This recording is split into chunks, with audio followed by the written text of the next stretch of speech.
सभी को मेरा नमस्कार।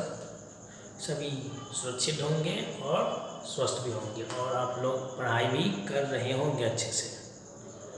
तो पिछले सभी वीडियो में मैंने माध्यिका कंप्लीट कर रख दिया है और आज हम लोग वीडियो में बहुलक पढ़ेंगे और आयत चित्र भी पढ़ेंगे, ठीक है।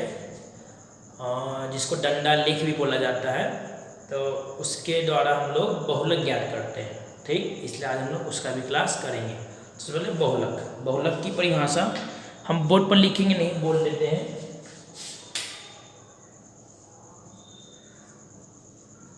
बहुलक अंग्रेजी में मोड, मीन, मीडियन, मोड। देखिए सर, बहुलक क्या है?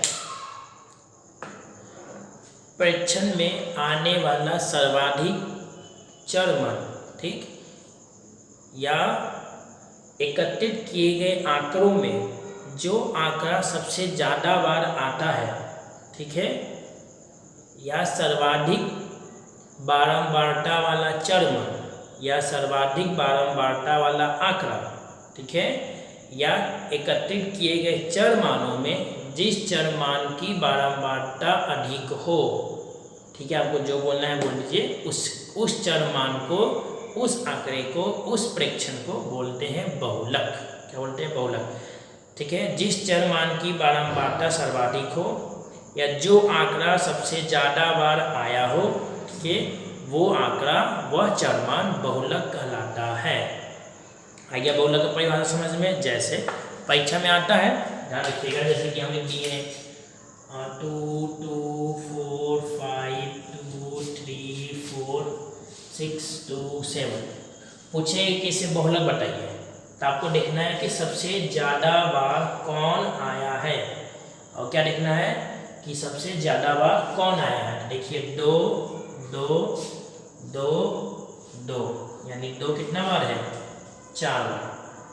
4 4 4, देखिए 1 और 2, 4 है आपका 2 बार। 5 को देखिए, 5 5 5 5 कहीं है ही नहीं, यानी 5 है आपका 1 बार। उसी तरह 3 भी आपका 1 ही बार है, ठीक है, और 7 भी आपका 1 ही बार है। तो 2 सबसे ज़्यादा बार है, 4 बार, यानी बहुलक कौन हुआ? 2। बहुलक कौन हुआ? 2। अब जैसे ये बारंबारता अवर्गीकृत, ये तो यथा प्राप्त हो गया। ये क्या था? यथा प्राप्त। अब अवर्गीकृत बारंबारता के लिए, ये मान लीजिए चर मान, ये बारंबारता मान लिया 2 4 6 8, ठीक है। इसका बारंबारता मान लिए 10 बार, इसका बारंबारता 18 बार, इसका 15 बार, इसका 12 बार। तो सर्वाधिक बारंबारता कौन है? 18। इसका चर मान कौन है? 4, इसलिए ये आपका क्या हुआ? बहुलक। जिस चर मान की बारंबारता सर्वाधिक होगी वह चर मान क्या कहलाएगा? बहुलक। और जो संख्या या जो आंकड़ा सबसे ज़्यादा बार आएगा वो क्या कहलाएगा? बहुलक। यहाँ 2 सबसे ज़्यादा बार आया है, ठीक। इस तालिका में 4 की बारंबारता सबसे ज़्यादा है, इसलिए 4 क्या होगा? बहुलक। तो ये दोनों आसान है। बहुलक में यथा प्राप्त और अवर्गीकृत दोनों आसान है। अब बहुलक में हम लोग चलते हैं वर्गीकृत आंकड़ों के लिए। कौन से आंकड़ों के लिए? वर्गीकृत। तो इससे आपको पता चल गया होगा कि बहुलक के लिए बारंबारता कितना जरूरी है, ठीक है। बिना बारंबारता के बहुलक ज्ञात नहीं कर पाएंगे। तो हम लोग वर्गीकृत के लिए चलते हैं। आप ये हम लोग आलेख भी सीखेंगे और उससे बहुलक भी ज्ञात कर लेंगे। चलिए, सब काम एक ही बार में हो जाएगा।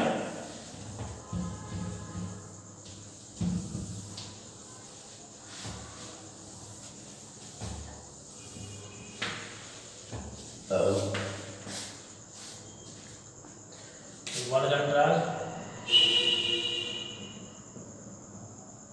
फॉर्मूला बताएंगे, ठीक है। तो वर्ग अंतराल लेते हैं 0 से 10, 10 से 20, 20 से 30, 30 से 40, 40 से 50। बारंबारता 5 7 15, ठीक है, 11 9 हो गया ये मेरा बारंबारता। बहुलक में संचयी बारंबारता इस सबका काम है ही नहीं। ठीक, अब एक फॉर्मूला, बहुलक को दर्शाते हैं m ऐसे o से, माध्य को दर्शाते हैं x पर बार या कैपिटल A, माध्य को दर्शाते हैं कैपिटल M, और बहुलक दर्शाते हैं m और o को लटका देते हैं। ठीक, इसका फॉर्मूला होता है L प्लस, क्या होता है L plus F1 minus F-1 बटा 2F1 माइनस, ठीक है, अच्छा सॉरी यहाँ लिखाएगा हम लोग 0 से बनाएंगे, 0 0 0 0 F-1 हो गया, F1 minus F-1 into I या फिर H। ठीक, अब बात आता है कि सर FO क्या है, F-1 क्या है, F1 क्या है। ठीक है, तो हम तो ये संकेत बता दिए हैं, आप बताएंगे कि अब इसको दूसरे संकेत का यूज करके बना सकते हैं। ठीक, चलिए इसमें एक होता है बहुलक वर्ग, बहुलक वर्ग सबसे इंपॉर्टेंट। अगर बहुलक वर्ग आपके पास नहीं है तो आप ये बना ही नहीं सकते हैं। ठीक, बहुलक वर्ग में समझते हैं, तो जिस वर्ग अंतराल की बारंबारता सर्वाधिक होगी उसको बोलेंगे बहुलक वर्ग। सर्वाधिक बारंबारता वाला वर्ग अंतराल, डेफिनेशन क्या होगा इसका, सर्वाधिक बारंबारता वाला वर्ग अंतराल, सर्वाधिक बारंबारता वाला वर्ग अंतराल क्या कहलाता है, बहुलक वर्ग। आगे समझ में, सर्वाधिक बारंबारता वाला वर्ग अंतराल क्या कहलाता है, बहुलक वर्ग। ठीक, तो सबसे ज़्यादा बारंबारता कौन है, 15, तो बहुलक वर्ग कौन होगा, 20 से 30। इस क्वेश्चन के लिए बहुलक वर्ग कौन है, 20 से 30 ध्यान में रखिएगा। ठीक है, 20 से 30 आपका क्या है, बहुलक वर्ग। चलिए अब L का मतलब क्या है, तो L होता है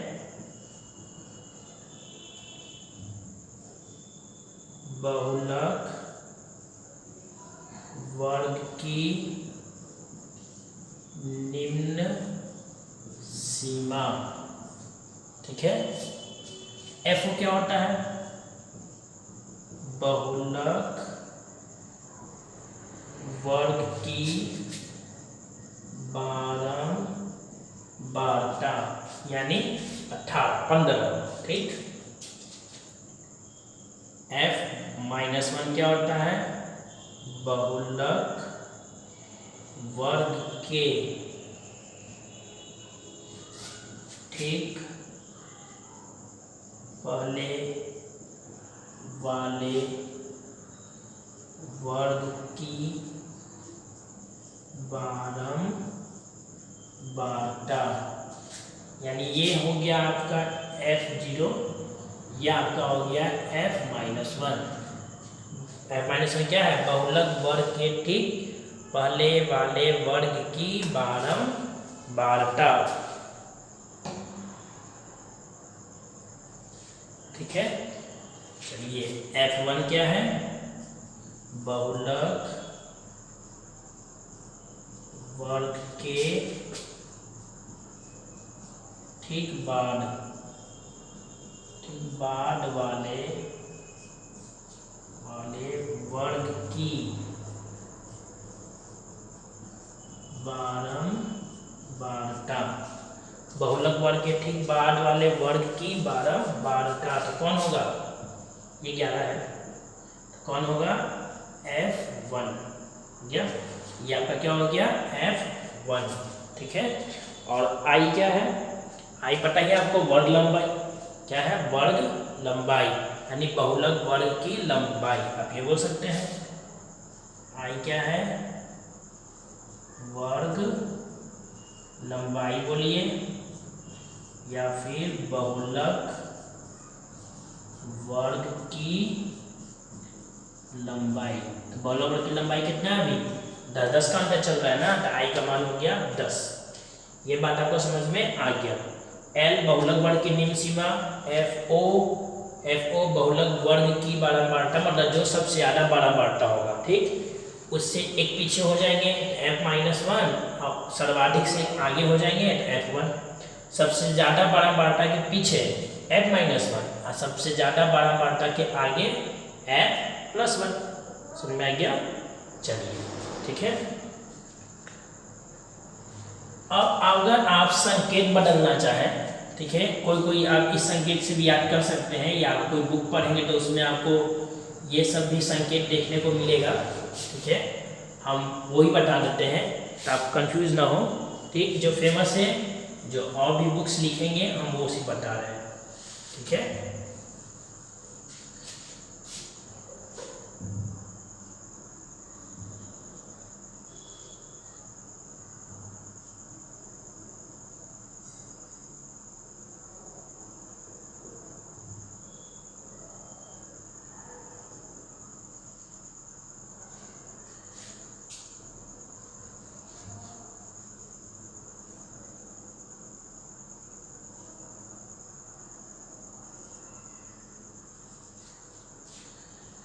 चलिए फार्मूला वही है, बस नंबर चेंज हो गया, ठीक। अब क्या है कि F1 बोला जाएगा बहुलक वर्ग की बारंबारता, F0 को बोला जाएगा बहुलक वर्ग के ठीक पहले वाले वर्ग की बारंबारता, और F2 बोलेगा बहुलक वर्ग के ठीक बाद वाले वर्ग की बारंबारता। यानी सबसे ज़्यादा वाला होगा आपका F1, 1 से पहले 0 आता है तो F0, और 1 के बाद 2 आता है तो F2, ठीक है।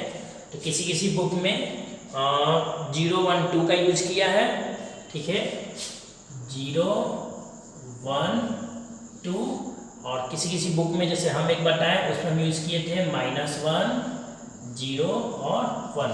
तो ध्यान रखिएगा, जो मेरा -1 है वही अभी F0 है, जो मेरा 0 था वो अभी F1 है, और जो हम जिसको 1 माने थे वो अभी F2 है।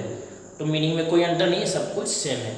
बस आपको ये ध्यान रखना है कि आप यूज़ कौन सा करना चाहते हैं, 0 1 2 का कम्बिनेशन यूज़ करना चाहते हैं कि -1 0 1 का कम्बिनेशन, ठीक, ध्यान रखिएगा। 0 1 2 में क्या है, 1 सबसे ज़्यादा, ठीक, और सबसे ज़्यादा से जो पहले होगा और उसके पीछे जो लिखा रहेगा वो F0, और जो उसके बाद लिखा रहेगा वो F2। अगर आप -1 0 1 को याद करना चाहते हैं तो F0 वाला सबसे ज़्यादा, उससे पहले जो लिखा रहेगा वो F-1, और उसके बाद जो लिखा रहेगा वो F1। ये आपको डिसाइड करना है, ठीक।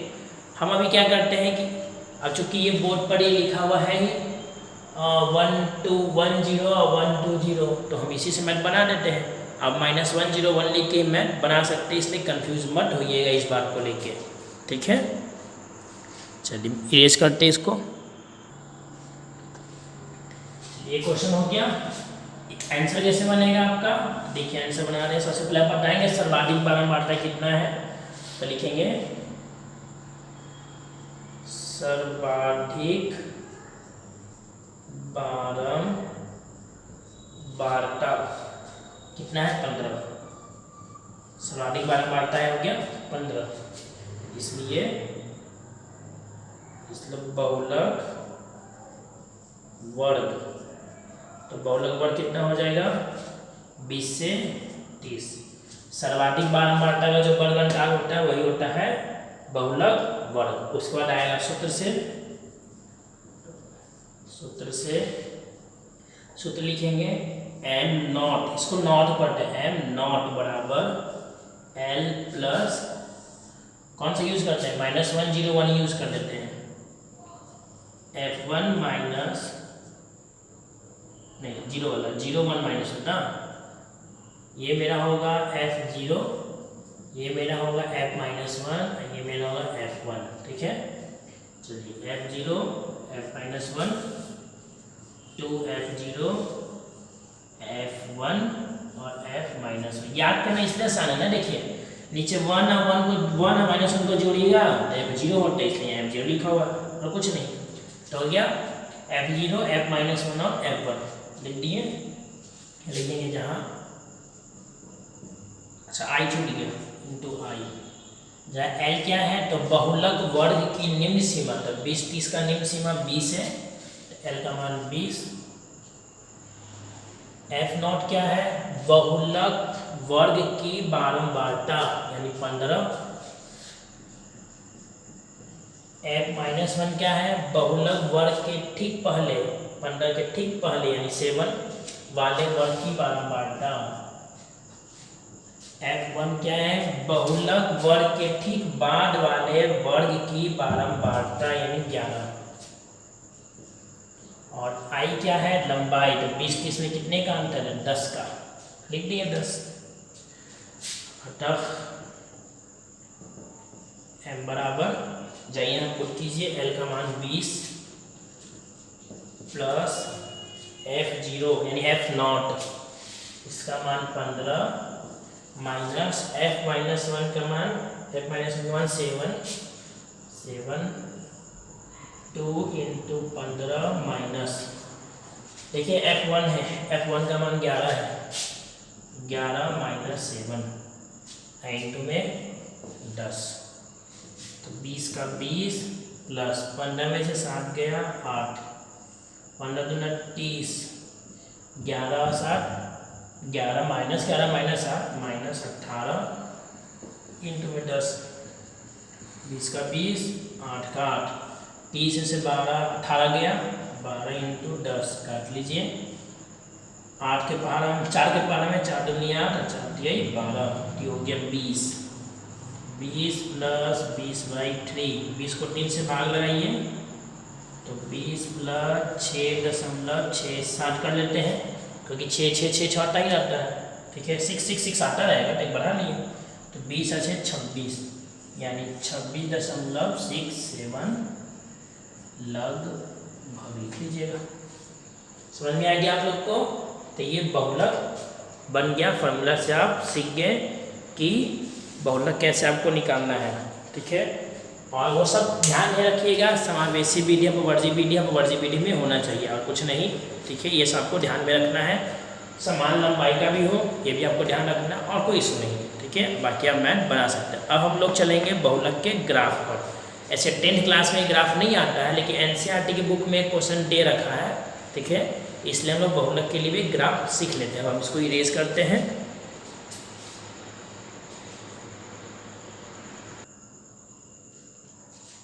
चलिए, अब अगला क्वेश्चन है, हम लोग क्या सीखना था, आयत चित्र बनाना। जो बहुलक के लिए ग्राफ बनता है वो आयत चित्र होता है, और जो माध्यिका के लिए बनता है वो त्वरण होता है, ठीक। तो हम लोग को बनाना है आयत चित्र। आयत चित्र बनाने के लिए कुछ नहीं चाहिए, बस वही वर्ग अंतराल और बारंबारता, ठीक है। तो बनाना शुरू करें। तो वर्ग अंतराल आपका हो गया, ऐसा करते हैं कि हम वीडियो पॉज करके क्वेश्चन लिख देते हैं ताकि आधा घंटा में काम हो जाए। चलिए क्वेश्चन लिख दिए हम। हाँ, आयत चित्र बनाएंगे और उससे हम लोग बहुलक ज्ञात करेंगे। आयत चित्र कैसे बनता है आप लोग ये 9th क्लास में सीखे होंगे, फिर भी हम सिखाते हैं। ये 0, ये x, ये x डैश, ये y और ये आपका हो गया y डैश। अब देखिए ध्यान से, अभी आपको दिख रहा है कि 0 से 10 से 10 से 20 से 20 से 30 से कोई दिक्कत नहीं है। लेकिन मानिए कि 0 नहीं होता, ठीक है। मानिए कि ये वाला लाइन हटा दिया, ठीक, स्टार्टिंग ही है 10 से 20, ठीक है ना, तभी कोई दिक्कत नहीं। चलिए मान लीजिए कि स्टार्टिंग ऐसे होता, स्टार्टिंग होता 30 से 40, 40 से 50, ऐसे स्टार्टिंग होता, 50 से 60, तब तो 0 लिखते हैं, फिर यहाँ ऐसे 30 लिखते हैं, फिर लिखते हैं 40, फिर लिखते हैं 50, फिर लिखते हैं 60। तो ये तो 10-10 का अंतर है, लेकिन ये 10 का अंतर है नहीं। तो फिर यहाँ क्या करते हैं, ऐसे इरेज करके और ऐसे ऐसे कर देते हैं। याद रहेगा ये चीज़, इसमें कुछ नया नहीं है, बस यही करना है आपको, ठीक है। चलिए देखिए, अब हम क्वेश्चन पर चलते हैं,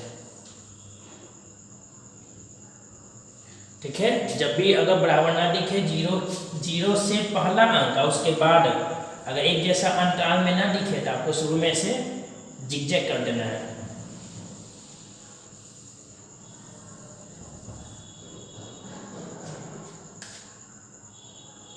चलिए अभी देखिए, अभी क्या है 0 से 10, तो ये हो गया 0, ये हुआ 10, ये हुआ 20, ये हुआ 30, ये हुआ 40, ये हो गया 50। हम देख रहे हैं कि हाईएस्ट 15 है, तो 5-5 का ले लेते हैं। 5, 10, 15, ठीक है। चलिए 0 से 10 के लिए क्या है, 5 है, तो 0 पर आके ऐसे लाइन खींचना है 5 तक, और 10 पर आके लाइन खींचना है 5 ही तक। 0 से 10 का 5 है, इसलिए 0 पर आके लाइन और 10 पर आके लाइन कहाँ तक, 5 तक। तो चूँकि 0 पर पूरा लाइन ही लाइन है, तो हमको सिर्फ 10 पर जाना है, 5 तक जाना है। ये बना इसका बन गया 0 से 10 का 5 हो गया। अब 10 से 20 का कितना, 7। 10 से 20 का 7, तो 10 पर जाइए, आई मत देखिए कि 10 इसका भी था ना, 10 उसका भी था, कोई इशू नहीं। अब 10 से 20 का 7 है, तो 10 पर जाइए, इसको 7 तक बढ़ाइए, तो 7 मान लीजिए यहाँ होगा, मान लेते हैं यहाँ, थोड़ा सा और नीचे कर लें। चलिए 10 से 20 का 7, तो 10 का लाइन 7 तक चला गया, 20 का लाइन जाएगा 7 तक, 20 का भी लाइन जाएगा 7 तक, चला गया, हो गया। ध्यान रखिएगा, ये हो गया आपका 7, ठीक है। उसके बाद 20 से 30 का 15, 20 से 30 का 15 तक, तो 20 पर जाइए, इसको ऐसे बढ़ा लीजिए 15 तक, 30 पर जाइए, इसको भी बढ़ा लीजिए 15 तक, तो 20 से 30 का हो गया 15, ठीक। बस कुछ करना नहीं है, वर्ग अंतराल के पास जाना है, वहाँ आयत बना देना है। आयत का हाइट कितना रखना है, यानी कि आप चौड़ाई कितना रखेंगे, तो जितना बार बांटता होगा, कुछ नहीं। 30 से 40 का क्या है, 11 तक, तो देखिए 30 से 40, 30 तो ऑलरेडी 11 है, 11 से ज़्यादा भी है, लेकिन 40 तो 11 तक ही जाना है ना पहले। 30 से 40 से जाना है 11 तक, 40 पर जाइए और 11 तक लाइन खींचिए, सोचिए क्या ना होगा, और इसको ऐसे मिला लीजिए, हो गया 30 से 40 का 11, 40 से 50 का 6, देखिए 40 का 6 आपको मिल ही जाएगा, यहाँ मिल जाएगा ना 6, बस 50 का जाइए और 6 तक ले जाइए, मान लीजिए, ठीक है, हो गया। 40 से 50 का कितना हो गया, 6, सब कुछ क्लियर है। अब क्या कर लेंगे, सब कुछ हो गया, यहाँ क्या लिखेंगे, वर्ग अंतराल, और यहाँ लिख देंगे 12 ठीक है, वर्ग अंतराल, और क्या लिख देंगे 12 उसका क्या करना है, ध्यान से लिखिएगा। सबसे ऊंचा कौन है, सबसे ऊंचा ये 20 से 30 वाला, ठीक। 20 से 30 वाला में 2 जगह नीचा लिखिए, एक ये वाला पॉइंट मिला आपको और एक ये वाला पॉइंट। 20 से 30 सबसे ऊंचा, ठीक। 20 से 30 में देखिए उसके साथ 2 इधर से जुड़ा हुआ है, जहाँ पर जुड़ा हुआ है उसको मार्क कर लीजिए। तो एक ये वाला आके यहाँ पर जुड़ गया है 20 से 30 में ही, और इधर से ये आके यहाँ जुड़ा हुआ, जो मार्क कर लिए। फिर इन दोनों को क्रॉस मिलाइए, इन दोनों से, जैसे इधर वाला जाएगा तो इससे मिलेगा, और इधर वाला जाएगा तो इससे मिलेगा, मिला लिए, बस क्रॉस मिलाना है, ठीक है। कैसे मिलाना है, क्रॉस मिला लिए, ये वाला इधर और ये वाला इधर, मिलाने के बाद आपको ये बिंदु मिला, ये वाला बिंदु, बस यहाँ से नीचे लंब गिरा देना है। तो यहाँ से नीचे हम ऐसे लंब गिरा दिए, जहाँ पर लंब गिरा उसे कुछ मान सकते हैं आप, तो ए मान लें, और इसको आप पी मानना है तो पी मान लें। तो जहाँ लंब गिरा वो आपका बहुलक, जहाँ लंब गिरा तो वो आपका बहुलक, ठीक है। अभी हम इसी क्वेश्चन को बनाए थे, तो बहुलक आएगा 26.67, तो आप सीधा लिख देंगे बहुलक बराबर 26.67। चूँकि 26.67 जैसे खोजा नहीं जाता ग्राफ पेपर में, तो आप फार्मूला से कहीं रफ में निकाल लीजिएगा, पूरा प्रोसेस ग्राफ का बनाइएगा और सीधा 26.67 लिख दीजिएगा, कोई बात नहीं, ठीक। तो इस तरीके से ये आयत चित्र भी बना और बहुलक बन गया। तो तोरण द्वारा माध्यिका और आयत चित्र बनाकर हम लोग निकालते हैं बहुलक, आयत चित्र बनाकर हम लोग क्या निकालते हैं, बहुलक। बस इस बात को ध्यान रखिएगा, सबसे ज़्यादा बारंबारता वाला ये है, इसके साथ 2 को आके सटेगा, जैसे ये और ये सटा ऐसे सटा को 2 बिंदु मिला, और दोनों बिंदु को सबसे ज़्यादा वाला के शिखर से, ही शिखर है ना, ऊंचाई पर है, क्रॉस मिलाना है। क्या मिलाना है, तिरछा, एक ऐसे और एक ऐसे मिलाने के बाद जिस बिंदु पर मिलेगा वहाँ लंब गिराना है, जहाँ लंब गिरेगा वो आपका बहुलक हो गया, ठीक है। तो यहाँ समझ में आ गया। अब एक हम लोग फार्मूला पढ़ेंगे माध्य, माध्यिका और बहुलक में संबंध। उस फार्मूला से परीक्षा में जैसा ऑब्जेक्टिव आता है वो ऑब्जेक्टिव देखेंगे। इसको हम इरेज करते हैं। चलिए देखिए माध्य को ए से दर्शाते हैं, माध्यिका को एम से और बहुलक को एम नॉट से, किससे एम नॉट से, ठीक। एक फार्मूला है, इस फार्मूला का है लिखा हुआ बहुलक बराबर 3 इंटू माध्यिका माइनस 2 इंटू माध्य। संकेत में एम नॉट बराबर 3m माइनस 2a। इस फार्मूला को बोला जाता है बहुलक का अनुभाविक सूत्र, इम्पेरिकल, इंग्लिश में बोलेंगे तो इम्पेरिकल, EMPERICAL, ठीक, इम्पेरिकल फॉर्मूला।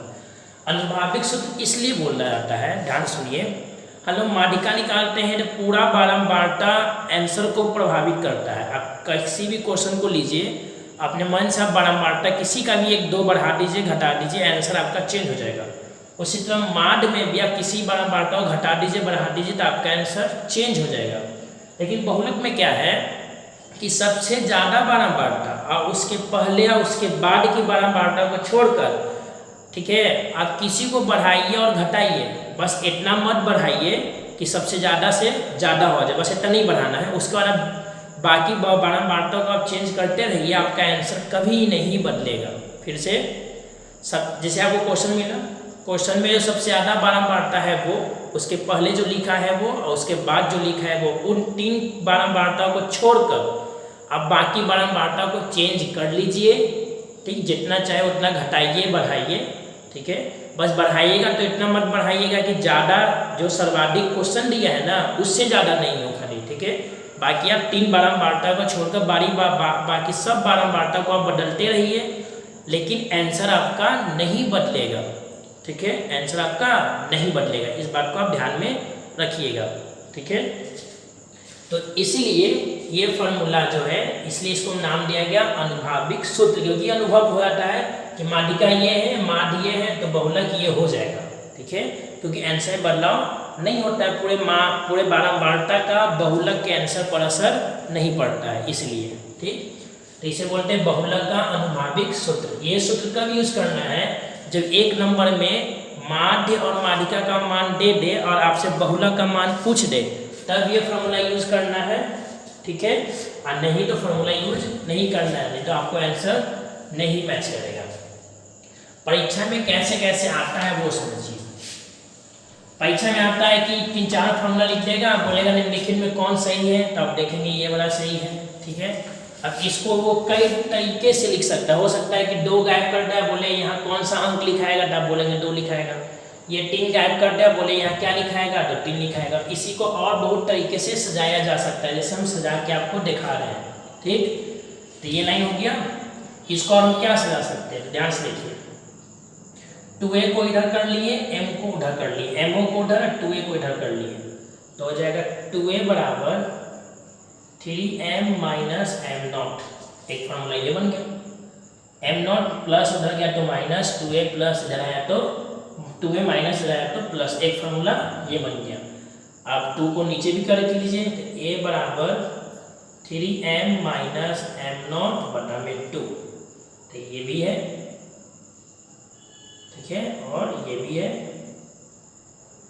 ठीक। तो ये अच्छा लग रहा है, चलिए ध्यान रखिए, हो गया। ऐसे याद करके आप रख सकते हैं, इसी से ये बना है और फिर इससे ये बना है, एक तरीका ये। दूसरा देखिए, ईश्वर क्या करते हैं कि 2a को इधर कर लेते हैं, ठीक, -2 इधर आएगा तो +2a, यानी m नॉट प्लस 2a बराबर 3m। एक ये हो गया। 3 को आप बटा में करेंगे तो क्या हो जाएगा, m नॉट प्लस 2a अब बटा में 3 बराबर m। एक ये हो गया। तो ये आप ध्यान में रखिएगा, इस तरीके से कोई भी परीक्षा में ऑब्जेक्टिव आ सकता है। m बराबर लिख देगा, नीचे का 3 हटा देगा, बोलेगा नीचे क्या है ये बताइए, या यही लिख देगा, यहाँ से 2a को हटा देगा, लिख देगा m naught plus fill the blanks बराबर 3a 3m, और ऑप्शन में से आपको 2a चुनना होगा। तो इसलिए इस वाले को ना ध्यान से याद कर लीजिएगा, ठीक। और आपको ये भी याद है तब अरेंज करना सीखते हैं, तो अरेंज करके भी याद कर सकते हैं, वो आपके चॉइस पर निर्भर है। तो ये फार्मूला क्या बोलते हैं, अनुभाविक सूत्र, बहुलक का अनुभाविक सूत्र, बहुलक का एम्पिरिकल फार्मूला, ध्यान रहेगा। चलिए तो इस तरीके से माध्यिका बहुलक कंप्लीट यानी स्टैटिक्स कंप्लीट हुआ। एक वीडियो ऐसा बनेगा जिसमें माध्य के गुण और दोष की बात करेंगे, माध्यिका के गुण और दोष की बात करेंगे और बहुलक के गुण और दोष की बात करेंगे कि बहुत सारे एग्जामिनेशंस में गुण दोष, ठीक है ना, पूछ लेता है, जैसे बिहार बोर्ड में भी ऐसा क्वेश्चन आ चुका है। तो इसलिए अगले वीडियो में हम लोग बहुलक, माध्य, माध्यिका और बहुलक के गुण दोष की बात करेंगे। इस वीडियो में इतना ही, ठीक है। स्वस्थ रहिए, खुश रहिए और जम के अच्छे से पढ़ाई कीजिए ताकि वो 15,000 आपके हाथ से फिसले नहीं, ठीक है। Thank you.